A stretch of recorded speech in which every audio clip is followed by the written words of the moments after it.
Next మన వాళ్ళు ఒకళ్ళు అడిగింది, ఇదివరకు కొంత చెప్పుకున్నాం, మళ్ళా ఒకసారి అది చెప్పుకుంటాం.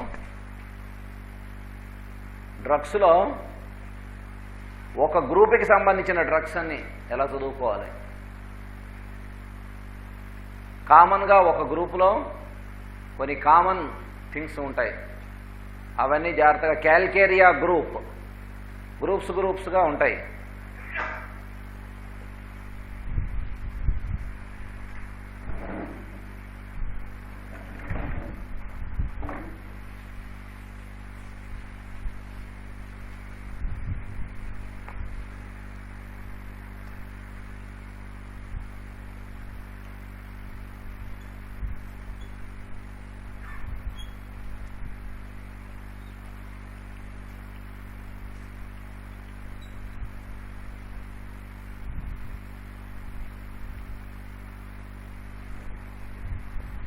Calcarea group, Natrum group, Kali group of remedies.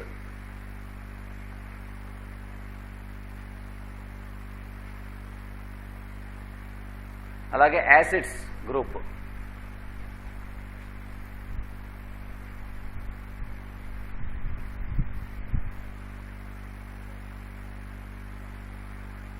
మొదట్లో మనం ఎలా చదువుకున్నా మెటీరియల్ మెడికాలో ఒక్కో డ్రగ్ చదువుకుంటూ మనకి అవగాహన వచ్చే వరకు దేనికది చదువుకుంటూ ఉండాలి, ఇలా గ్రూప్స్గా చదువుకోకూడదు.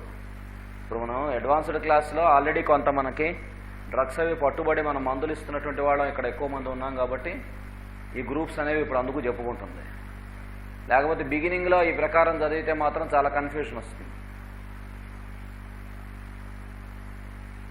యాసిడ్ గ్రూప్స్ అన్నిట్లోనూ కూడా కామన్గా రన్ అవుతూ ఉంటుంది. చాలా వాటిల్లో ఎనీమిక్ కండిషన్, రక్తహీనత అనేటువంటిది ఇంచుమించుగా ఆల్ యాసిడ్స్లో acetic acid, phosphoric acid, nitric acid, picric acid,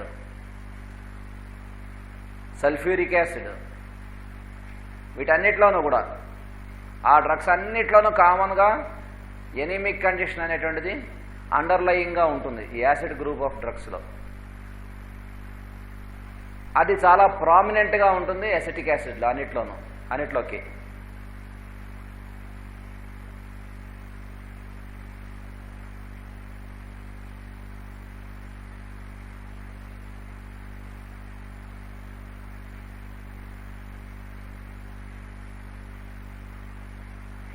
అలాగే అన్నిట్లోనూ కూడా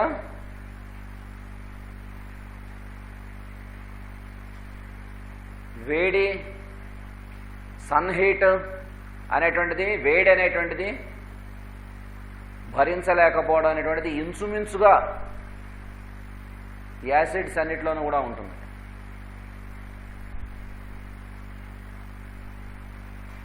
వాటిలో టాప్ మోస్ట్లోకి వస్తాయి. ఆ వేడి వలన హెడేక్స్ రావడం, ఎండలోకి వెళ్తే హెడేక్స్ రావడం అనేటువంటిది యాసిడ్ పిక్రిక్, యాసిడ్ ఫాస్ల్లో అది చాలా ఎక్కువగా ఉంటుంది. Acid picric and acid ఫాస్.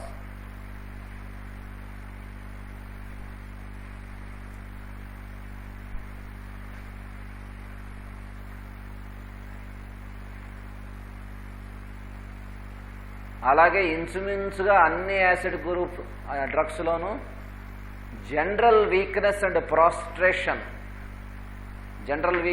ప్రాస్ట్రేషన్ ఇంచుమించుగా అన్నిట్లోనూ ఉంటుంది.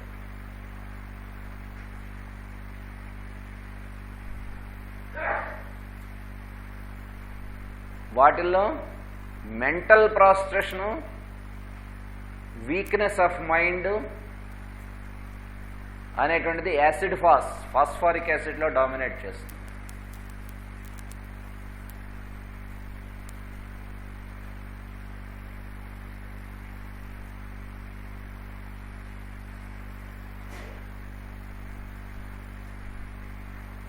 ఫిజికల్ వీక్నెస్, ఫిజికల్ ప్రాస్ట్రేషను అనేటువంటిది డామినేట్ చేస్తుంది యాసిడ్ మోర్.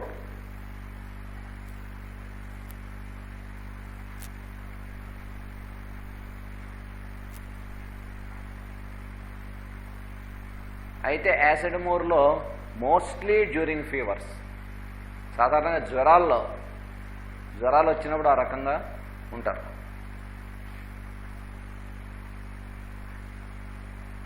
మామూలప్పుడు జనరల్ వీక్నెస్ ఉత్తప్పుడు కూడా ఉండేటువంటి వాళ్ళలో యాసిడ్ మోర్ కన్నా కూడా అసిటిక్ యాసిడ్ ఒకటి, నైట్రిక్ యాసిడ్ ఒకటి, ఆ రెండు కూడా వస్తాయి.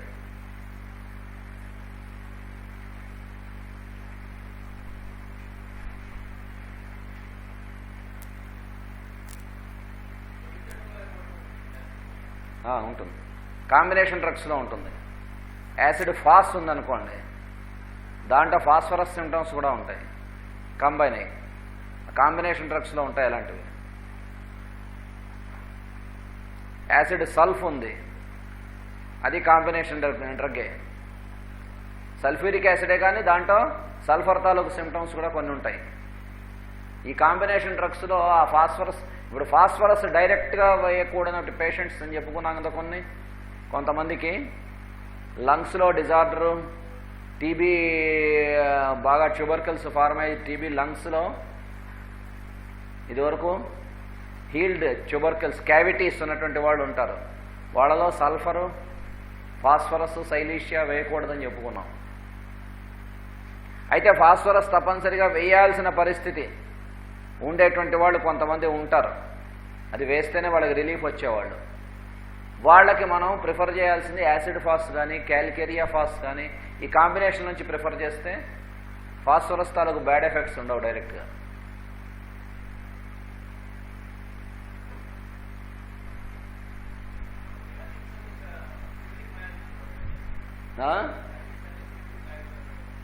చాలా మటుకు సిఫిలిటిక్, సోరిక్ కూడా.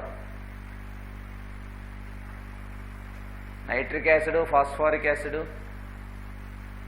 అవి మూడింటి మీద పనిచేస్తాయి, 3 మయాజమ్స్లో.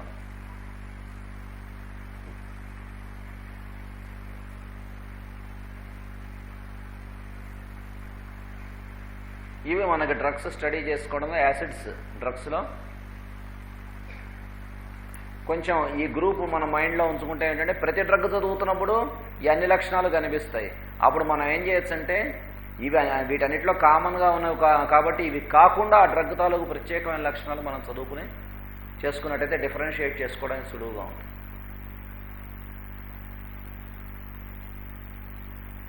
అలాగే క్యాల్కేరియా గ్రూప్,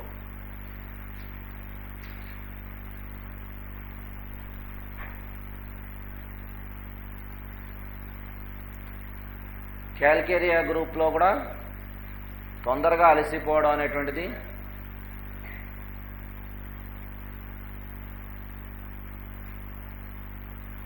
చెమట్లు బాగా పట్టడం అనేటువంటిది,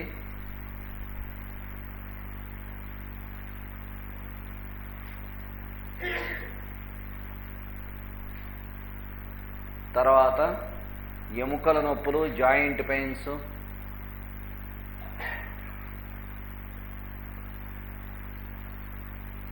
ఇలాంటివన్నీ కూడా ఇంచుమించుగా అన్ని క్యాల్కేరియాస్లోనూ ఉంటాయి.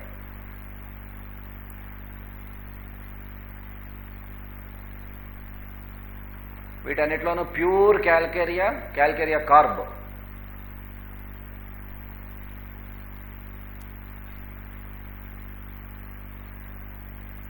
క్యాల్కేరియా కార్బ్లో క్యాల్కేరియా తాలూకు మొత్తం అన్నీ కూడా గ్రూపు మొత్తం టోటాలిటీ దాంట్లో కనుక మనం చదువుకుంటే క్యాల్కేరియా తాలూకు అన్నీ తెలుస్తాయి. దాంతో తర్వాత కాంబినేషన్ డ్రగ్స్లో చూసుకున్నట్టయితే మనకి అవి చదువుకున్నప్పుడు అవి బాగా అర్థమవుతాయి. క్యాల్కేరియా ఆర్స్ ఉంటాడు.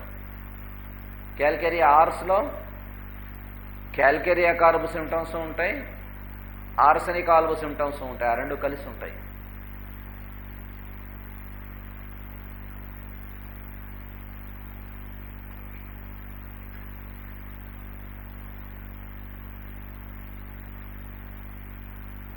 క్యాల్కేరియా ఆర్స్ సాధారణంగా వాళ్ళకి ఉండుండి చెమటలు పట్టేస్తూ ఉండడం, బాగా కళ్ళు తిరిగి పడిపోతూ ఉండడం, కళ్ళు తిరగడం, సింకోపల్ అటాక్స్, ఇవన్నీ చాలా ఎక్కువగా ఉంటాయి. అంటే సరిగా సర్క్యులేషను అందకపోవడం వల్ల కళ్ళు తిరిగి పడిపోవడాలు ఇలాంటివన్నీ ఉండి వాళ్ళకి గుండెల్లో దడ,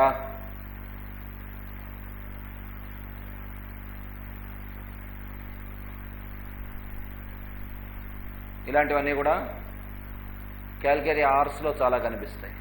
క్యాల్కేరియా లాగే ఉంటారు మనుషులు, ఒక్కోసారి క్యాల్కేరియా కార్బ్ లాగా ఉంటారు మనుషులు. క్యాల్కేరియా ఆర్స్ కావాల్సిన వాళ్ళు కూడా క్యాల్కేరియా కార్బ్ లాగే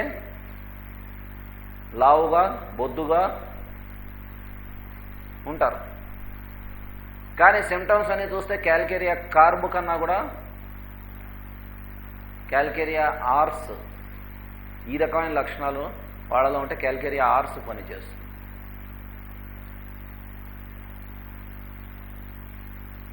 క్యాల్కేరియా ఫాస్ దగ్గరికి వస్తే మళ్ళా మనకి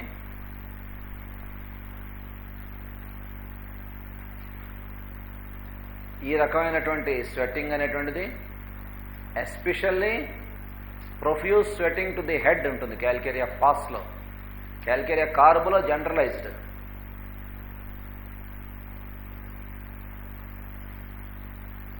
క్యాల్కేరియా ఫాస్లో కూడా ఒళ్ళంతా పట్టినా కూడా ఎస్పెషల్లీ హెడ్కి చాలా ఎక్కువగా పడుతుంది క్యాల్కేరియా ఫాస్ట్లో.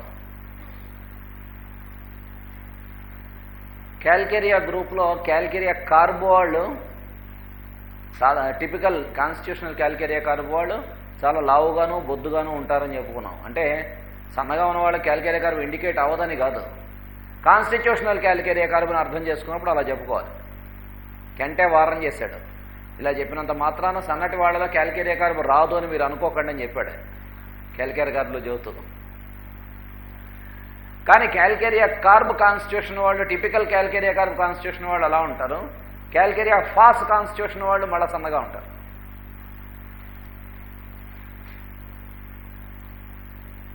ఎందుకంటే క్యాల్కేరియా ఫాస్ఫరస్ రెండూ కలిసే వాళ్ళలో. ఫాస్ఫరస్ వాళ్ళలాగా ఉంటారు వాళ్ళు ఉండి, సాధారణంగా ఎక్కువ మందిలో ఈ క్యాల్కేరియా ఫాస్ వాళ్ళలో మనుషులు అలాగా సన్నగా ఉండి సైజ్ ఆఫ్ ది హెడ్ కొంచెం ప్రపోర్షనేట్గా కాకుండా కొంచెం పెద్ద తలకాయ ఉన్నవాళ్ళు కనిపిస్తూ ఉంటారు.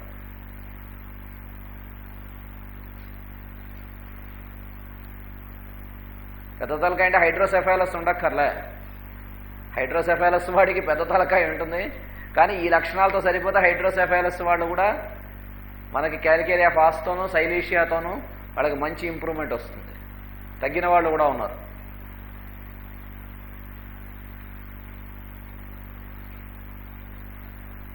స్వెట్టింగ్ ఒక్కదాంట్లోనే తీసుకుంటే క్యాల్కేరియా అంత ఈక్వల్గా దాంతోపాటు కంపీట్ చేస్తుంది మెర్క్సాల్. మెర్క్సాల్లోనూ అంత స్వెట్టింగ్ ఉంది, క్యాల్కేరియాలోనూ అంత స్వెట్టింగ్ ఉంది.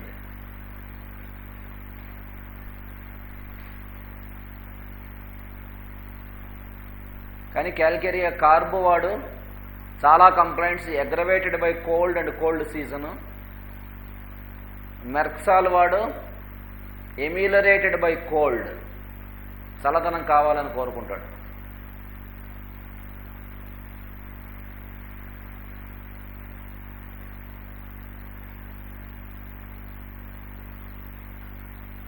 ఒక్కోసారి హై టెంపరేచర్ ఉండి, హై టెంపరేచర్లో కూడా నార్మల్గా మనం జ్వరం తగ్గింది అంటే చెమటలు పట్టాయి అంటే జ్వరం తగ్గింది అనుకుంటాం.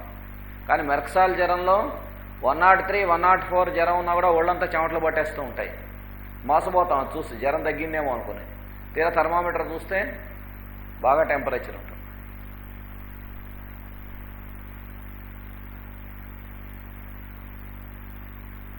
చిన్న తేడాతో దీని పక్కనే ఉంటుంది ఇంకో రెమెడీ, ఓపియం. వాడికి చెమటలు ఉంటాయి జ్వరంలో.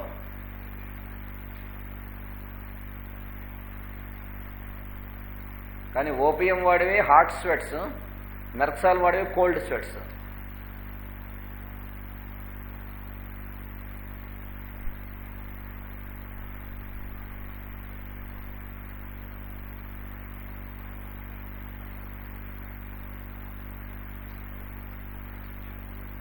సాధారణంగా మెర్క్సాల్ వాడికి, సాధారణంగా ఓపియం వాడికి నుదుటి మీద హాట్ స్వెట్స్ వస్తాయి ఫీవర్లో.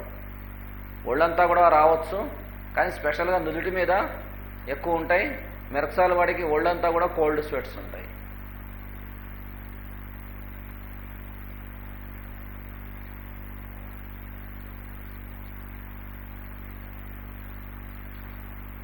క్యాల్కేరియా ఫాస్వాడ్ దగ్గరికి వస్తే ఈ పిల్లల్లో స్టూడెంట్స్లోను వాళ్ళలోనూ school going children, college going students వాళ్ళలో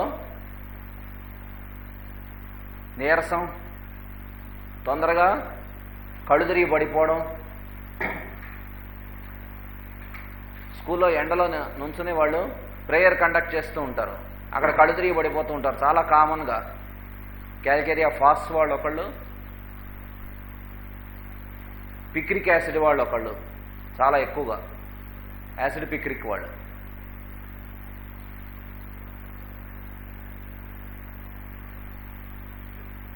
పడిపోయి అప్పటి నుంచి వాళ్ళకి తలనొప్పి కూడా వస్తుంది.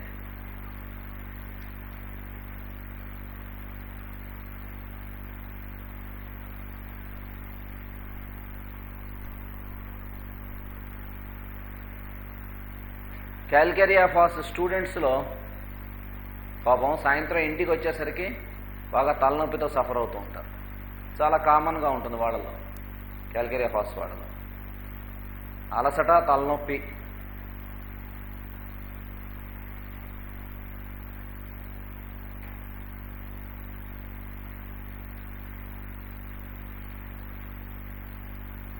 క్యాల్కేరియా సల్ఫ్ దగ్గరికి వచ్చేసరికి దాంట్లో మళ్ళీ మనకు కొన్ని సిమ్టమ్స్ సల్ఫర్ ఉంటాయి, కొన్ని క్యాల్కేరియా ఉంటాయి, కాంబినేషన్.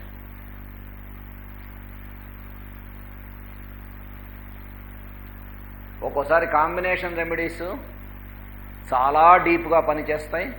కొన్ని రకాలైనటువంటి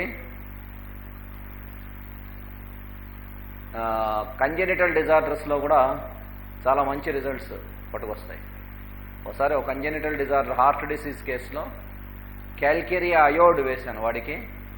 అటు క్యాల్కేరియా సిమ్టమ్స్ ఉన్నాయి, వాడి కళ్ళు, మిగతా బాడీ ఫార్మేషను, తర్వాత మిగతా సిమ్టమ్స్ అయోడియం సిమ్టమ్స్ ఉన్నాయి. అంచేత వాడికి క్యాల్కేరియా అయోడ్ వేస్తే ఒక 1 year తర్వాత మళ్ళా హార్ట్ స్కాన్ తీస్తే చాలా బెటర్మెంట్ ఉంది. Congenital heart disorder. ఈ కాన్సెప్ట్ చాలా బాగా ఎక్కువ డెవలప్ చేసింది కెంటే, ఈ కాంబినేషన్ రెమెడీస్.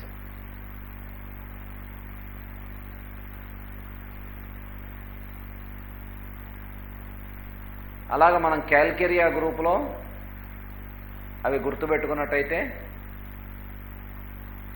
మనకి అవి చదువుకోవడానికి, తర్వాత ఒక్కోసారి డ్రగ్ సెలక్షన్కి కూడా బాగా హెల్ప్ చేస్తాయి. ఆర్సెనిక్లో కూడా ఉంది తేడా.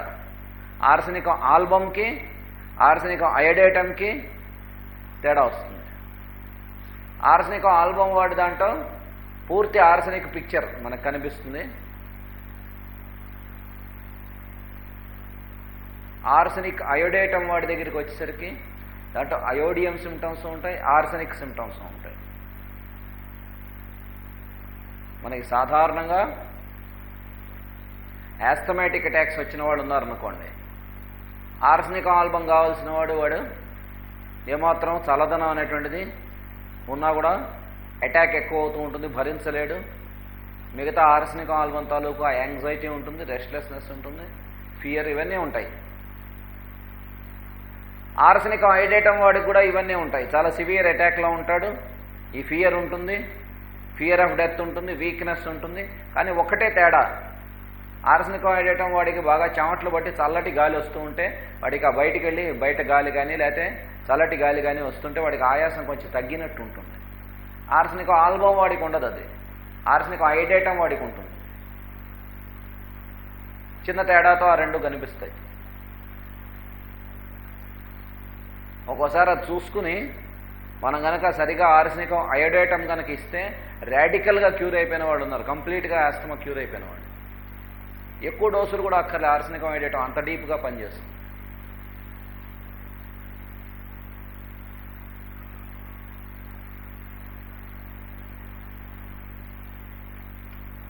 అలాగే నేట్రమ్ గ్రూప్ దగ్గరికి వస్తే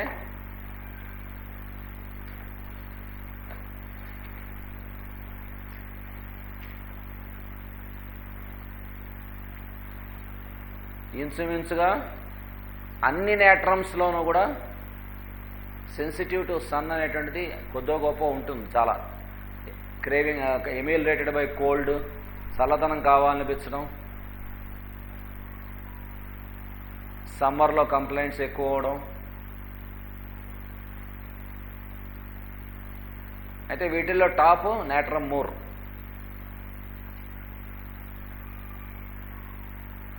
నేట్రమ్ తాలూకు కంప్లీట్ పిక్చర్ వచ్చేది. మళ్ళా నేట్రమ్ ఆర్స్ దగ్గరికి వచ్చేసరికి ఇదే కాంబినేషన్. నేట్రమ్ అది మన డ్రగ్. ఇప్పుడు నేను ఈ చెప్పిన తర్వాత మీరు కావస్తే కెంట్లో ఆ డ్రగ్ చదివి చూడండి, మీకు ఎంత డిఫరెన్స్ ఉంటుందో తెలుస్తుంది. దాంట్లో నేట్రమ్ తాలూకు సిమ్టమ్స్, ఆర్సెనిక్ తాలూకు సిమ్టమ్స్ రెండూ కనిపిస్తాయి ఆ డ్రగ్ చదువుతుంది.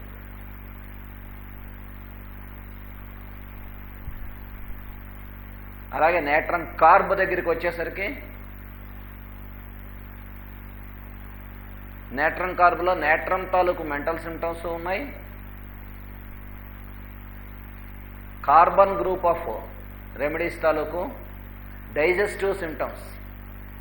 నేట్రమ్ మూర్లోకి నేట్రమ్ కార్బ్కి, నేట్రమ్ మూర్కి డైజెస్టివ్ డిజార్డర్స్ ఉన్నాయి, కానీ డైజెస్టివ్ డిజార్డర్స్లో same Natrum group of symptoms, Natrum తాలూకు సిమ్టమ్స్ ఉండి ఒక్కోసారి నేట్రమ్ కార్బ్ చేసిన హెల్ప్ నేట్రమ్ మూర్ చేయలేదు.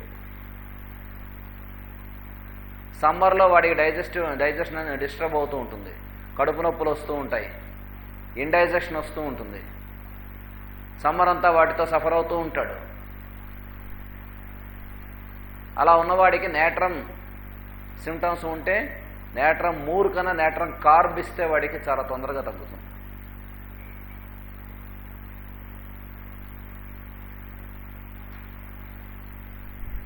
అలాగే నేట్రమ్ ఫాస్ దాంట్లోనంతే, నేట్రము ఫాస్ఫరస్.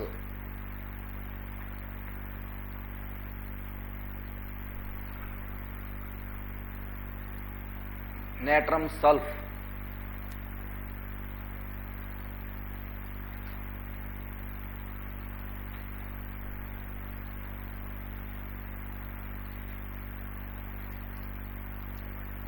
ఇవన్నీ కూడా మనకి నేట్రము సల్ఫరు తాలూకు కాంబినేషన్. దానికి మళ్ళీ యాజ్ ఇండివిజువల్గా ఆ రెమెడీకి దానికి దాని తాలూకు సపరేట్ మెటీరియల్ మెడికా ఉన్నది. అదే మనకి కెంట్ చెప్పినటువంటిది.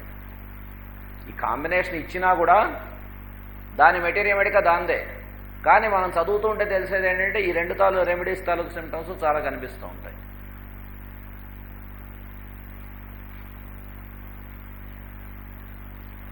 నేట్రమ్ సిలికేటం, అలాగే క్యాల్కేరియా సిలికేటం అవి కూడా ఇచ్చాడు.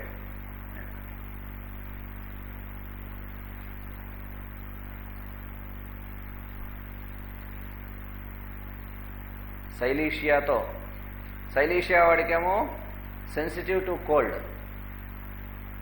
సైలీషియా వాడికి చల్లదనం అనేటువంటిది పడదు, చలికాలంలో కంప్లైంట్స్ అన్నీ వస్తూ ఉంటాయి.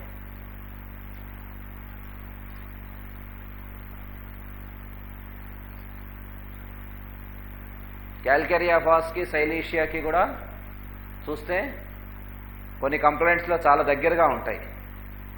క్యాల్కేరియా ఫాస్ వాడికి profuse sweating of the head ఉంటుంది, సైలీషియా వాడికి profuse sweating of the head ఉంటుంది.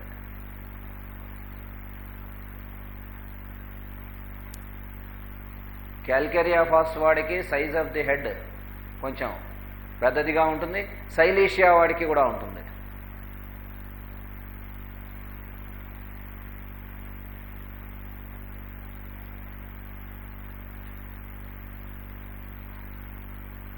సైలీషియా వాడు చల్లదనం అసలు భరించలేడు, వేడిగా వెచ్చగా ఉంటే బాగుంటుంది, కోల్డ్ సీజన్ అనేటువంటిది అసలు తట్టుకోలేడు. కానీ క్యాల్కేరియా ఫాస్ వాడు ఎండ అనేటువంటి దాంట్లో లాభం లేదు, ఎండ వల్ల తేడాలు వస్తాయి. అక్కడ వాళ్ళిద్దరికీ తేడా వస్తుంది. మిగతా సిమ్టమ్స్ కూడా చూసుకోవాలనుకోండి. సైలీషియా వాళ్ళలో ఎక్కువ మంది మొహమాటస్తులు ఉంటారు, చాలా మొహమాటం.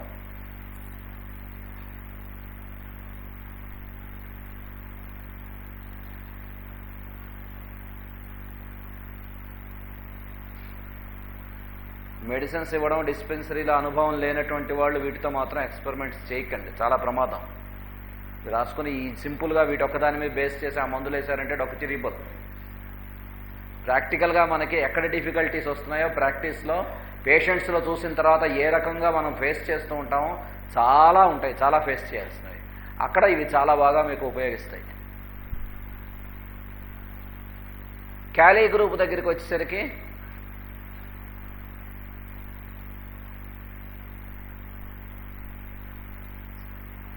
ఇంచుమించుగా అన్ని క్యాలీ డ్రగ్స్లోనూ sensitive to cold and cold air,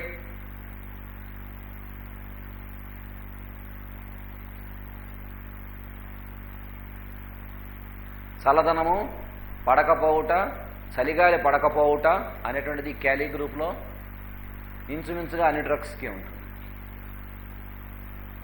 అలాగే అర్ధరాత్రి తెల్లవారుజామున కంప్లైంట్స్ రావడం అనేది కూడా ఈ క్యాలీ గ్రూప్లో ఇంచుమించుగా అన్నిట్లోనూ ఉంటుంది.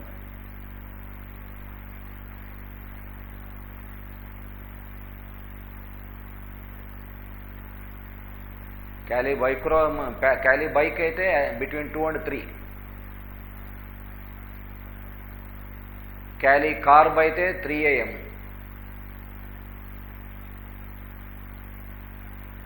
క్యాలీ ఆర్స్, క్యాలీ అయోడ్ అయితే తెల్లవారుజామున బిట్వీన్ 4 and 5.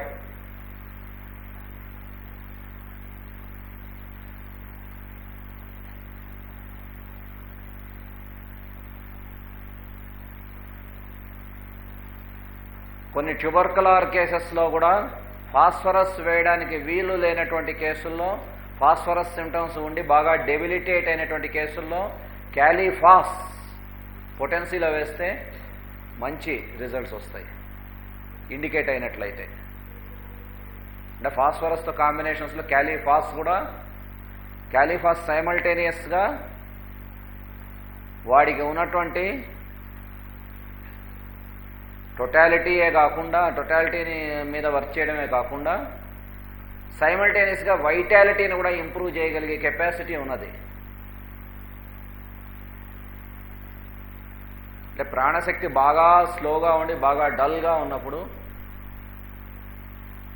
ఈ మందుతోనే ప్రాణశక్తి కూడా ఇంప్రూవ్ అవుతూ కంప్లైంట్స్ కూడా తగ్గుతూ ఉండడం అనేటువంటిది క్యాలీఫాస్లో ఉన్నది, చైనాలో ఉన్నది, యాసిడ్ ఫాస్లో ఉన్నది,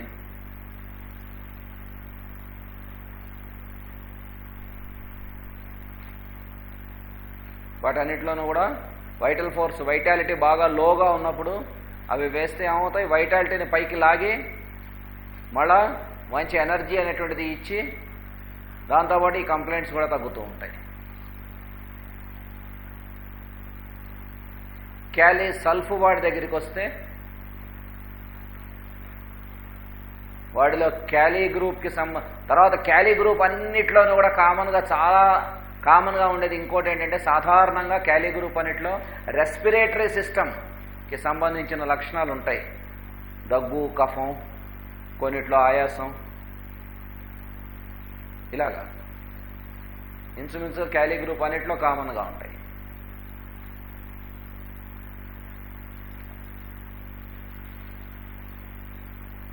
మనం క్యాలీ సల్ఫ్ దగ్గరికి వచ్చేసరికి మళ్ళీ గమ్మత్తుగా అటు క్యాలీ గ్రూపు ఇటు సల్ఫర్ వాళ్ళ లాంటి విపరీతమైన లేజీనెస్ ఉంటుంది క్యాలీ సల్ఫ్లో కూడా.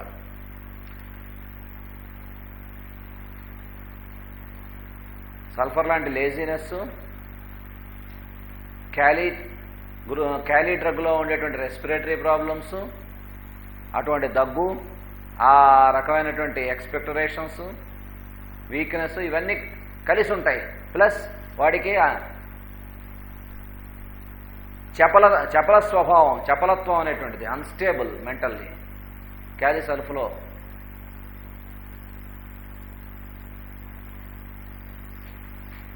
అంటే అటు సల్ఫరు ఇటు క్యాలీ ఆ రెండు కనిపిస్తూ ఉంటాయి.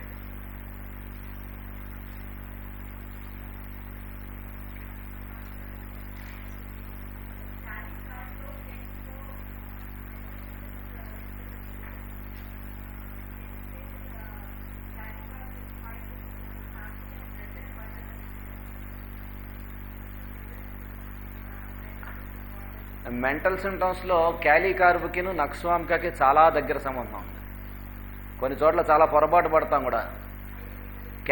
చాలా highly irritable, self centred, selfishness, వాడి కుటుంబం వాళ్ళ తాలూకు వాళ్ళకే చూసుకోవాలనేటువంటి సెల్ఫిష్నెస్, ఇలాంటివన్నీ ఉంటాయి క్యాలీ కార్బ్లో కూడా.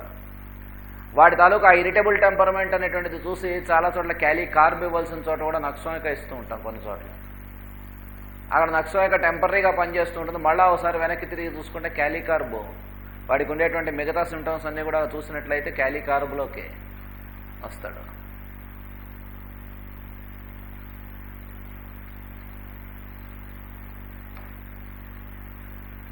ఈ క్యాలీ గ్రూపులో మొత్తం మనం గుర్తుపెట్టుకోవాల్సినటువంటివి అవి.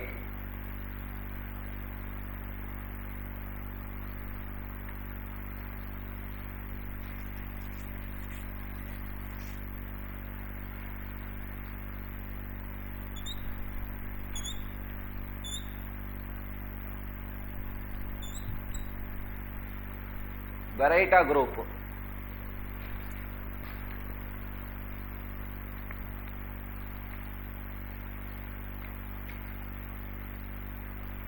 బెరైటా కార్బ్, బెరైటా మూరు,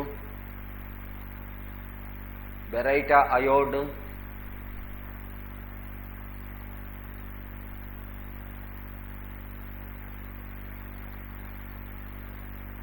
బెరైటా కార్బ్ తాలూకు సిమ్టమ్స్ అని మనకి కొట్టిన పిండే అందరికీ తెలుసు. Baryta carb symptoms plus Baryta carb plus sulphur is equal to Baryta more.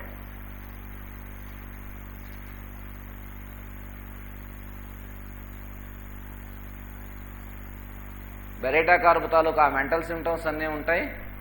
Sulphur తాలూకు ఆ స్నానం చేయడం అనేటువంటిది ఇష్టం లేకపోవడం, స్నానం అనేటువంటిది అయిష్టత, ఆ లేజినెస్, ల్యాక్ ఆఫ్ రియాక్షను, ఇలాంటివన్నీ కూడా కలిసి ఉంటాయి. అది వాళ్ళకి బెరైటా కార్బ్ వేస్తే కొంతవరకే ఇంప్రూవ్మెంట్ వస్తుంది. బెరైటా మూరు వేస్తే వాడికి చాలా మంచి రిజల్ట్స్ వస్తాయి.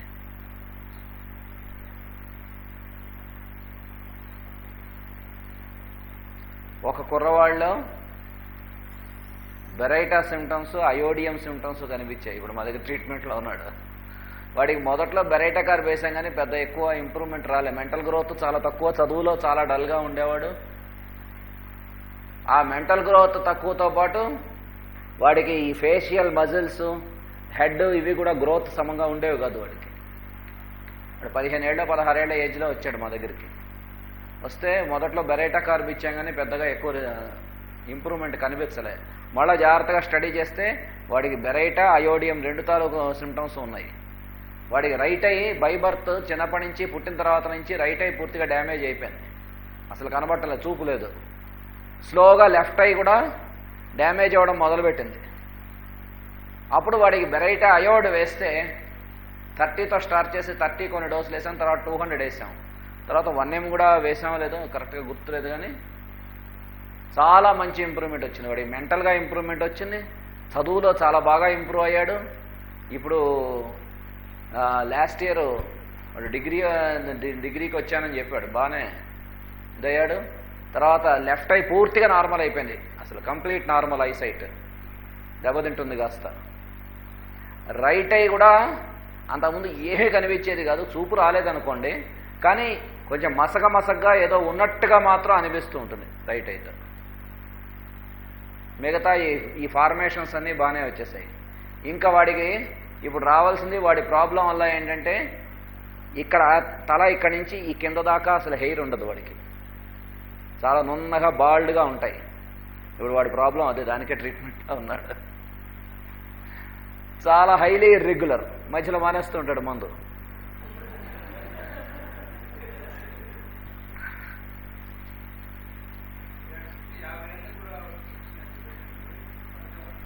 ఏది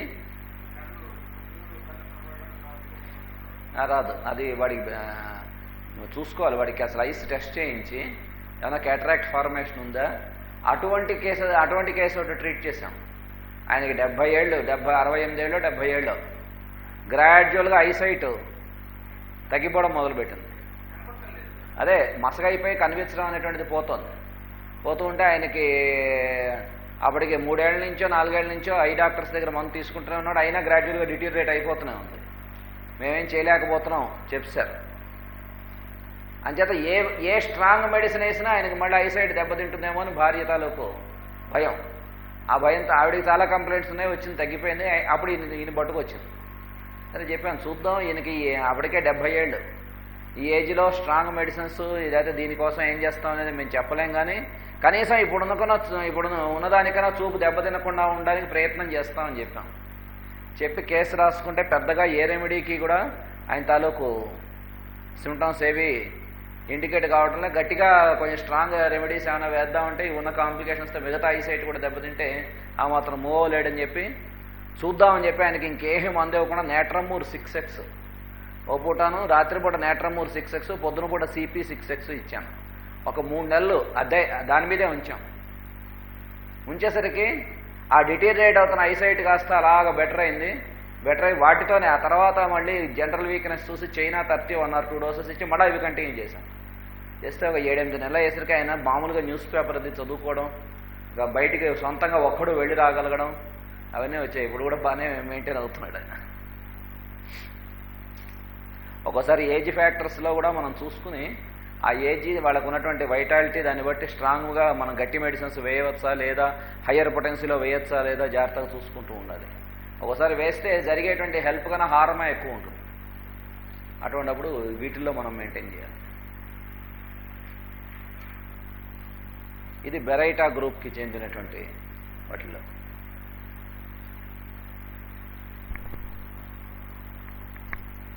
ఇలాగ మనం ఈ గ్రూప్స్ అనేటువంటివి స్టడీ చేసుకుంటూ ఉన్నట్లయితే ఇంకెవరికైనా ఏమైనా డౌట్స్ ఉంటే చెప్పండి. దీంట్లో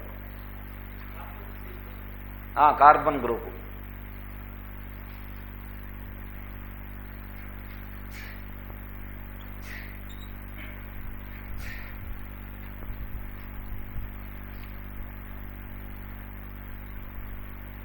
కార్బో యానిమాలిస్, కార్బో వెజిటబులిస్, కార్బోనియం సల్ఫు,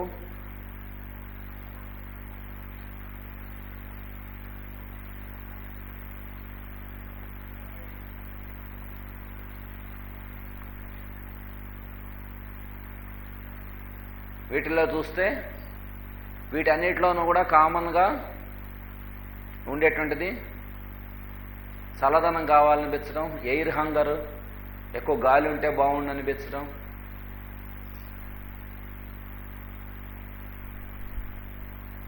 తర్వాత వీరందరికీ కూడా మానసికముగా బద్ధకం అనేటువంటిది, లేజీనెస్, ఏమీ పట్టించుకోకపోవడం అనేటువంటిది, అటువంటి స్వభావం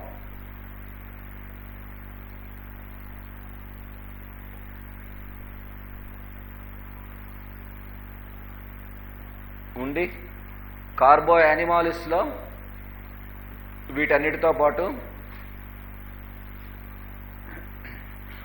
tendency to non pus forming abscesses or growths,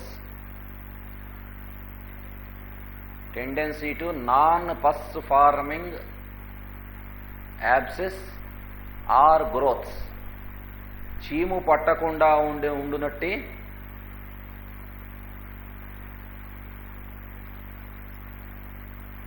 గడ్డలు కానీ వ్రణములు కానీ ఎక్కడో అక్కడ శరీర భాగంలో వచ్చుచుండుట,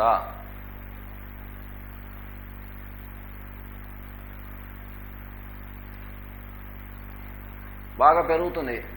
ఒక్కోసారి చూస్తూ ఉంటాం పొరలగడ్డ అంటారు కొన్ని చోట్ల.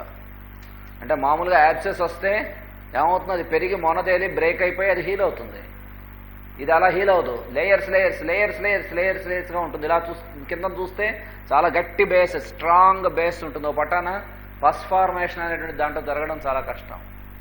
పోనీ కట్ చేసే ఓపెన్ చేసేయచ్చు కదా. కార్బో యానిమాలిస్ వాటిలో రైపెన్ కాకుండా ఓపెన్ చేయడం శుద్ధ దండగా. ఆ ఓపెన్ చేసిన దగ్గర మళ్ళీ తొందరగా హీల్ అవుతుంది. ఆ హార్డ్నెస్, బేస్ హార్డ్నెస్ కూడా తగ్గదు. అసలు ఏమీ ఓపెన్ చేయక్కర్లే. మనం కనుక కార్బో యానిమాలిస్ వాడికి చూసుకుని 6 డైలీ 3 డోసెస్ వేసినా లేదా కార్బోనిమాలిస్ 30 ఓ డోసు వేసిన 1 or 2 డోసెస్ అది నెమ్మదిగా పస్ ఫార్మేషన్ని ప్రమోట్ చేసి బ్రేక్ చేసేసి హీల్ చేసేస్తుంది కార్బోనిమాలిస్లో.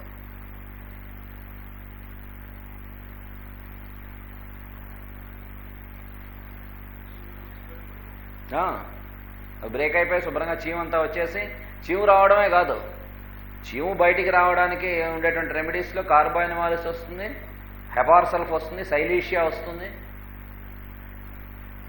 కానీ కార్బోనిమాలిస్ తాలూకు స్పెషాలిటీ ఏంటంటే మీకు హెపార్సల్ఫ్లోను సైలీషియాలోను ఆల్రెడీ పస్ ఫార్మ్ అయి ఉంటుంది. అది తొందరగా పస్ ఫార్మేషన్ కనిపిస్తూనే ఉంటుంది, మెత్తగా ఉంటుంది, బ్రేక్ అయి రాదు.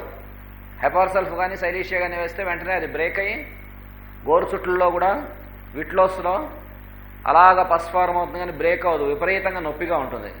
హెపార్సల్ఫ్ 6 డైలీ 3 డోసెస్ వేస్తే చాలు, అది నెమ్మదిగా రైపెన్ అయ్యి బ్రేక్ అయిపోయి హీల్ అయిపోతుంది. కానీ ఇక్కడ కార్బోనిమాలిస్లో ఏంటంటే ఈ పస్ ఫార్మేషన్ ఉండదు, సైజు పెరుగుతూ ఉంటుంది యాబ్సెస్ రోజు రోజుకి. అలాగా చాలా బేస్ అంతా చాలా గట్టిపడిపోతూ సైజు పెరుగుతూ ఉంటుంది. అప్పుడు కార్బోనిమాలిస్ వేస్తే కొంచెం ఎక్కువ, అప్పటికే స్టార్ట్ అయ్యి కొంచెం ఎక్కువ రోజులైతే డైరెక్ట్గా 200 వేసేయచ్చు.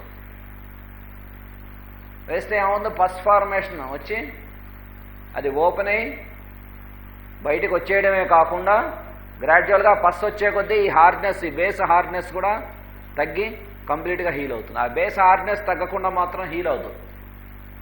అది కార్బోనిమాలిస్లో అది ప్రత్యేకత.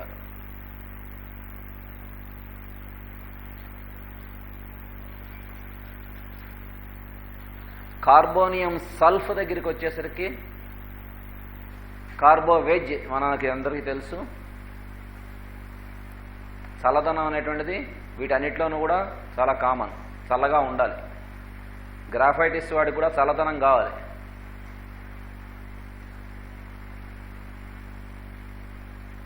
కార్బోనియం సల్ఫ్, కార్బను సల్ఫరు, మళ్ళీ అక్కడ కాంబినేషన్.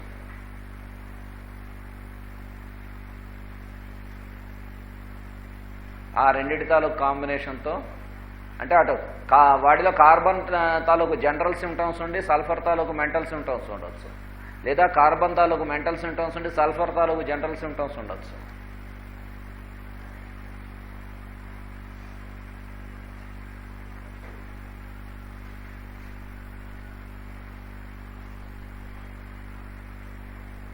ఇది